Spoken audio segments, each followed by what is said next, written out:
అందరికీ నమస్తే, welcome back to Yashasvi vlogs. ఇప్పుడు మనం ఉల్లిపాయ వెల్లుల్లి చట్నీ ఎలా ప్రిపేర్ చేసుకోవాలో చూద్దాం. వీడియో స్కిప్ చేయకుండా ఈ రెసిపీ ఎలా ప్రిపేర్ చేసుకోవాలో చూడండి. ఈ రెసిపీ ట్రై చేయండి.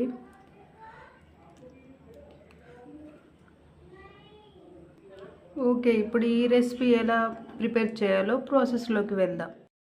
ఉల్లిపాయ ఎల్లుల్లి కారం కోసం ఒక 4 ఉల్లిగడ్డలు, ఒక ఎల్లిగడ్డ తీసుకోండి. నెక్స్ట్ మనం పొట్టు తీసి చిన్న చిన్న ముక్కలుగా కట్ చేసుకుందాం. ఈ విధంగా చిన్న చిన్న ముక్కలుగా కట్ చేసుకోండి. మీరు మరీ సన్న సన్న ముక్కలు కట్ చేసుకోవాల్సిన అవసరం లేదు, ఎందుకంటే మనం మిక్సీ పట్టుకుంటాం కాబట్టి.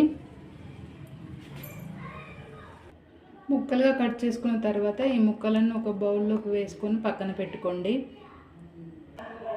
నెక్స్ట్ మీరు ఈ ఎల్లుల్లిపాయ పొట్టు తీసుకొని ఒక బౌల్లోకి వేసుకొని పక్కన పెట్టుకోండి. అలాగే కొంచెం కొత్తిమీర తీసుకొని సన్నగా కట్ చేసి బౌల్లోకి తీసుకోండి.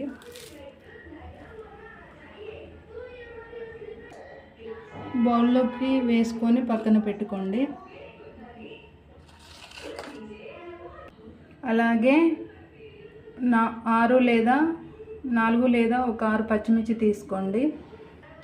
మీరు ఇప్పుడు మిక్సీ జార్ తీసుకొని అందులో కట్ చేసి పెట్టుకున్న ఉల్లిగడ్డ ముక్కలు వేసుకోండి.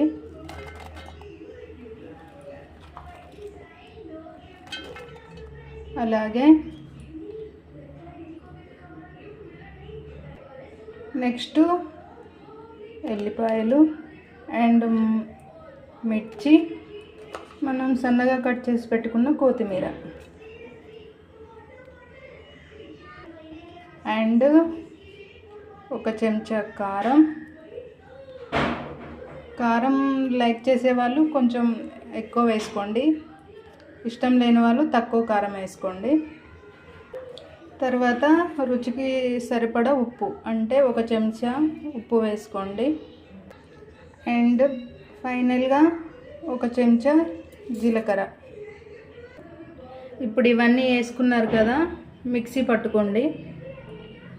మిక్సీ మీరు బాగా మెత్తగా పట్టుకోకండి, జస్ట్ ముక్కలుగా పట్టుకుంటే చాలు. ఇలా ఈ విధంగా మరీ మెత్తగా కాకుండా కచ్చా పచ్చాగా పట్టుకొని ఒక బౌల్లోకి వేసుకోండి. మొత్తం మిక్సీ పట్టుకొని మీరు బౌల్లోకి వేసుకొని పక్కన పెట్టుకోండి. ఈ వీడియో స్కిప్ చేయకుండా పూర్తిగా చూసి ఈ రెసిపీ ట్రై చేయండి. మన ఛానల్ను లైక్ అండ్ షేర్ చేయండి అండ్ సబ్స్క్రైబ్ చేసుకోండి. ఇప్పుడు మనం తాలింపు వేసుకుందాం. సో నెక్స్ట్ మీరు స్టవ్ ఆన్ చేసి కడాయి పెట్టుకొని తాలింపు కోసం మీరు 2 స్పూన్ల ఆయిల్ తీసుకోండి. 2 లేదా 3 తీసుకోండి, మనకు తాలింపు కాబట్టి ఎక్కువ ఆయిల్ పడుతుంది. మనకు ఆయిల్ వేడయ్యాక కొన్ని తాలింపు గింజలు, 4 ఎండుమిర్చి ముక్కలుగా కట్ చేసి వేసుకోండి. నెక్స్ట్ కరివేపాకు వేసుకోండి. కరివేపాకు వేసుకున్నాక మంచిగా ఫ్రై చేసుకోండి. మనకు తాలింపు ఫ్రై అయ్యాక ఇందులో చిటికెడు పసుపు వేసుకోండి. వేసుకొని కలుపుకోండి లైట్గా. పసుపు కూడా ఫ్రై అయ్యాక మనం మిక్సీ పట్టు పెట్టుకున్న ఉల్లిపాయ వెల్లుల్లి పచ్చడి ఇందులో వేసుకొని కలుపుకోండి.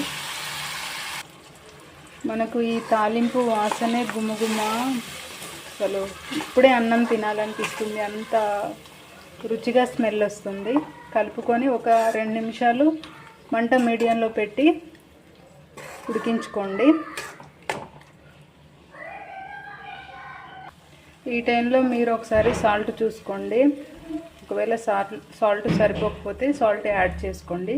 ఇప్పుడు మనకు ఉల్లిపాయ వెల్లుల్లి పచ్చడి రెడీ. స్టవ్ ఆఫ్ చేసుకొని పక్కన పెట్టుకోండి.